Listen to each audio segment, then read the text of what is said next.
Jadi situasi dan kondisi ini memang sangat sulit dan harus ada dua pilihan. Tapi semuanya harus juga hidup seperti dua sayap tadi. Kalau satu sayap patah tidak akan bisa terbang dengan baik kita akan mundur sejenak tapi untuk melompat di 2021 dan 2022. Itu yang kita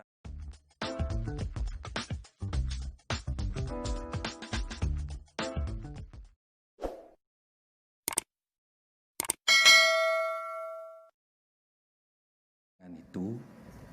Jadi tadi malam Bapak Gubernur setelah menerima staf kepresidenan di Jaya Sabel, Titiang berdua sampai jam 23, jadi jam 11 terkait dengan SA. Jadi surat edaran Gubernur Bali nomor 2021 tahun 2020. Ini jadi viral di medsos. Jadi masyarakat ada yang banyak membuli, ada juga yang setuju. Itu pro dan kontra. Karena saya selaku staf ahli gubernur bersama Pak Ketut Zaman, Prof. Pitane, Sugeng, ya Pokli dan Pak Cipto, segiannya bisa mensosialisasikan kepada khususnya teman-teman industri dan masyarakat. Apa sih tujuan daripada surat edaran itu? Nah, itu kok mendadak. Jadi saya harus informasikan dan memberikan informasi pada khususnya yang hadir pada saat ini. Tadi malam kita memutuskan untuk mengundang seluruh Bapak Ibu yang hadir tanggal 18, ya, tanggal 18 besok. Pak Gubernur ingin melakukan sosialisasi untuk gathering kepariwisataan ini terkait dengan SE, biar enggak salah paham semuanya. Jadi kita ingin semuanya kita selalu solid di Bali, baik pemerintah, pengusaha dan masyarakat. Nah malam itu saya telepon Pak Kadis ya, Pak Kadis pada jam 11 malam. Pak Kadis sedang menjangkut tuh Pak ya. Jadi saya telepon, gitu, teleponnya entah nabi itu gitu. Ada, Pak sedang menjangkut benar gitu. Maaf yang ganggu gitu. Jadi beliau ditugaskan untuk membuat undangan hari ini biar semuanya sudah di-share undangan itu. Undangan terkait dengan ini, jadi kebetulan di Jaya Sabel di Gedung Gajah yang biasa menerima VVIP, tadi malam juga menerima staf kepresidenan. Nah, kapasitasnya hanya 50. Terpaksa ketua-ketuanya saja dulu yang di sana, yang lainnya pengurus yang lain bisa melalui Zoom. Jadi live streaming yang akan dibuka. Pak Kadis ya hari ini kita share, baru selesai nih. Beliau sambil ini terus langsung. Jadi kita kerja terus. Gubernur Bali selalu memikirkan rakyat Bali, kramo Bali pertama, terus kedua kesehatan dan ekonomi. Ada dua yang dipikirkan. Jadi Ibu Bapak dan hadirin sekalian, pertama kenapa calon wisatawan masuk ke Bali itu diperketat? Nah ini, Bali menjadi role model pariwisata Indonesia. Di arahan Pak Presiden, Bali ini harus pulau yang sehat, bersih, aman, nyaman. Itu harus. Itu yang ini. Karena kita menjelang pembukaan internasional. Sekali buka, tidak boleh tutup.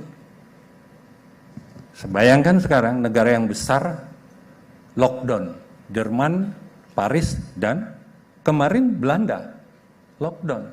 Mau di lockdown? Kan tidak.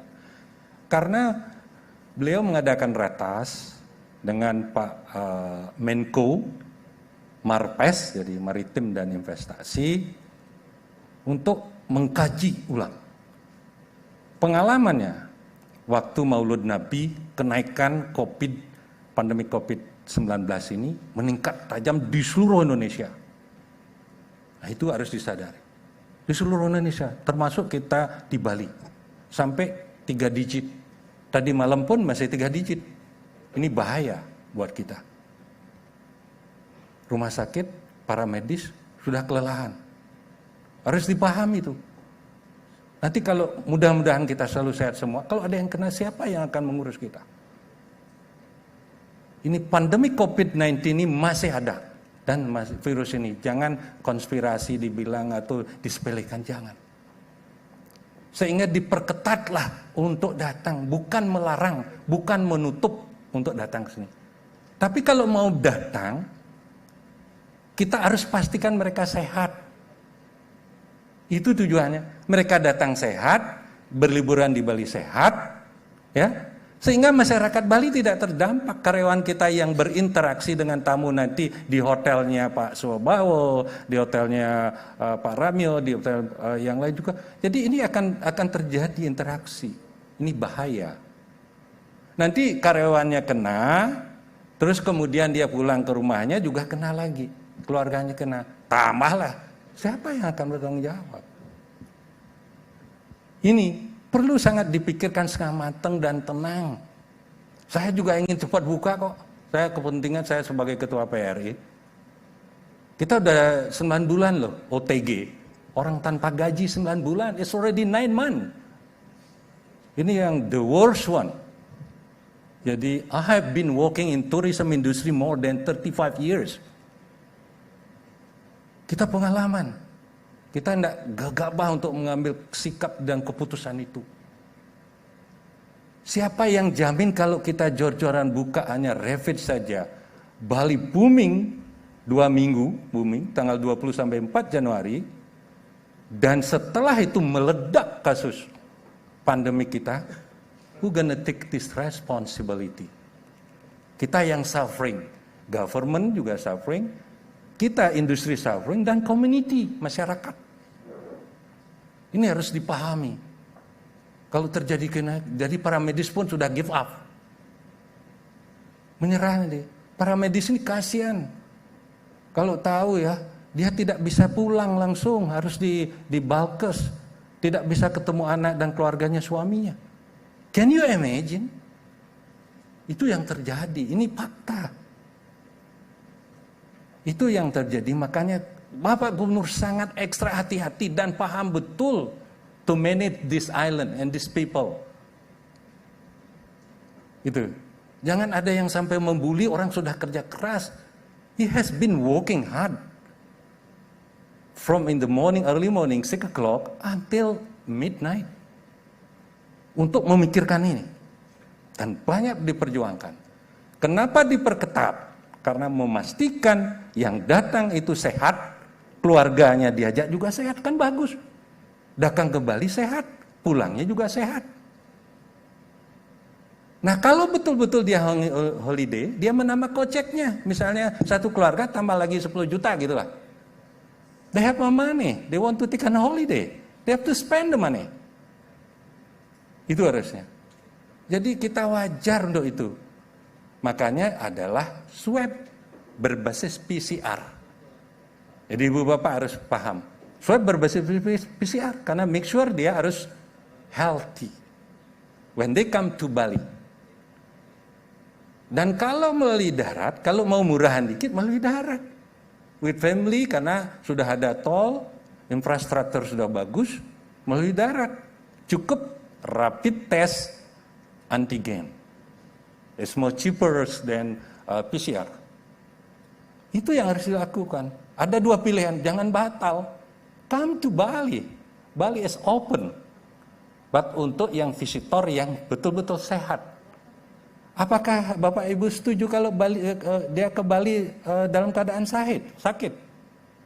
Membawa penyakit? Dan juga tidak. Yang akan parah kita. Karena Bapak Presiden, pemerintah pusat dan Pak Gubernur dan seluruh all of us from the tourism industry. Jadi menginginkan when we gonna opening the international tourist, at least ke Bali dan 5 super destinasi prioritas. Karena di Indonesia sampai semuanya zona merah. Tadi malam lebih dari 100 Bali loh. But thanks God, recovery, penyembuhannya almost 92%. This above of the target dari standar from WHO kan. Itu yang terjadi. Nah, angka kematian below dan standar. Itu bagus, bisa kita tekan angka kematiannya di bawah 3%. Dan kasus yang positif kita handle hari ini is almost 1,000. Itu udah kewalahan nanti tenaga medisnya. Kalau terjadi membludak nanti, karena sangat sulit sekali ketika hari raya. Kenapanya beliau tegas?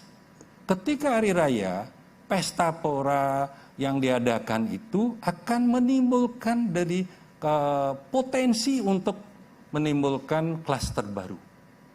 Jadi kita harus redam dulu, please. Cooling down. Until the situation getting better ya. Vaksin oke, obat ada. Ini kita bicara bukan situasi normal.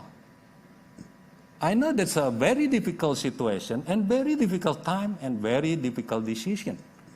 Very dilematis ya. Seperti makan buah simalakama.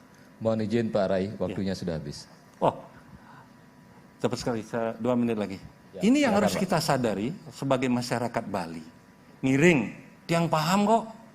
Tiang nyilang jenah ke bank juga untuk hidup, untuk bisa makan. Karena sudah tidak no income at all. Buka restoran saja, punya hotel kecil, buka restoran untuk nyambung gaji pegawai aja dan bayar listrik. Kita prihatin dan kita tahu situasi dan kondisi sangat luar biasa Bali. Mudah-mudahan Ida Betara dengan pikiran yang jernih kita, mari kita selalu berdoa dan bekerja keras untuk mengatasi ini dengan menerapkan protokol kesehatan dengan sangat ketat, jangan dianggap sepele. Contoh ya, mohon tambah lagi deh. Ada tamu kemarin komplain tadi malam ya, karena satu hotel padahal sudah disertifikasi Pak. Sampai issue loh hotel itu. Dia holiday tanggal 1 sampai 4 Desember. Terus Sabangkawa ada darah ada di gininya, terus banyak ulat-ulat di poolnya. Dia issue di hotel. Artinya kita belum ready 100% implementasi daripada CAC kita. Please ya, saya himbau semua anggota PARI, semua stakeholder pariwisata untuk menerapkan CAC dengan ketat. Jangan angat-angat tai ayam atau hot chicken seat ya, jangan. Harus kita lakukan secara ketat, konsisten. Dan bila perlu di setiap unit usaha itu harus ada satgas gotong royong buat itu. Kalau terjadi di hotel Anda, hotel A misalnya terjadi, bisa di lockdown hotel itu. Jadi nggak akan bisa operate. Dan tegaskan staf ini dan educate mereka, sosialisasikan terus, jangan bosan. Ini kita nggak bosan ya, 6 kali pertemuan Pak Subawa nih terus dan namanya dia dibawa terus. Jadi hashtagnya swab gitu. Jadi inginnya begitu, karena itu yang lebih akurasi. Ibu Bapak dan hadirin sekalian, saya mohon sekali dengan sangat amat, mari kita selalu berusaha menerapkan itu dengan sangat baik. Semoga kita cepat lepas, karena planning yang besar yang akan kita lakukan pembukaan internasional, sudah melakukan travel corridor dengan 4 negara pemula, kemudian travel bubble lagi berapa negara, dan beberapa negara juga ingin juga melakukan ke Bali dengan charter flight. Nah, situasi dan kondisi ini ya kita harus siasati. Dan saya harapkan ikut berpartisipasi dalam Zoom meeting nanti besok jam 1 mulai. Jadi silakan ada yang tanya, apa kira-kira kesulitan? Saya sangat paham dan sangat mengerti. Jadi situasi dan kondisi ini memang sangat sulit dan harus ada 2 pilihan. Tapi semuanya harus juga hidup, seperti 2 sayap tadi. Kalau satu sayap patah tidak akan bisa terbang dengan baik kita akan mundur sejenak, tapi untuk melompat di 2021 dan 2022. Itu yang kita harapkan. Ibu Bapak yang saya hormati, terima kasih atas waktunya. Mohon maaf, jadi untuk presentasi saya bisa langsung di